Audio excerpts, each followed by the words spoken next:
All right, the band was in one small airplane, and Gene Mayle and all the equipment was in another small airplane. And we took off, ran into what they call a whiteout, which means you can't see anything except white, probably from a cloud or snow or whatever, I don't know. And this airline was a father and son operation. We had the son, I think. And we hear on the radio, yeah, I don't know where we are either. Great. Well, they finally pulled out of this whiteout. We landed. But we didn't know where Gene Mayle was, where that plane was. We landed at this little town where we went into the hangar. And here was Glenn Miller music playing. And I'm thinking, here's our leader up here in an airplane. And he's about to have the same fate that Glenn Miller had, but he made it in finally. Yeah, there was some other kind of scary airplane trips. And basically, we just played, you know, like a set or two maybe in most of these places we went to. So musically, it was okay. But we did the 8 weeks up there. They wanted us to come back for 13 more weeks. And Mayle would have done it, but nobody else in the band was interested in doing that at all.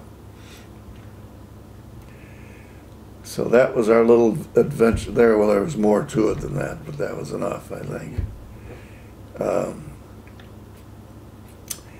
So we got back to working with him. Well, we came back, in fact. We flew back from Anchorage, went down to Little Rock, Arkansas. Actually went through Dallas, then to Little Rock, where we had a kind of a standing job. Maybe not all the time, but once in a while we'd play this place called the Cajun's Wharf down there. Played it in the afternoon. And that was kind of a nice job. But again, it was a Mayle thing. You never knew who the band was going to be. A lot of the times, he had this marvelous piano player, John Ulrich, from Columbus. And Johnny, he could play. We'd come into a place, he'd sit down, you know, we'd just come in, he'd start playing, and he'd just keep playing. He loved to play, and he could play. I asked him one time, I said, John, how come you travel with Gene? You could stay home in Columbus and work all the time. And he said, I'm the world's biggest tourist. He just liked to go places. Pleasure and a half to play with that guy. He could really play. He didn't go to Alaska with us, so he wasn't that much of a tourist.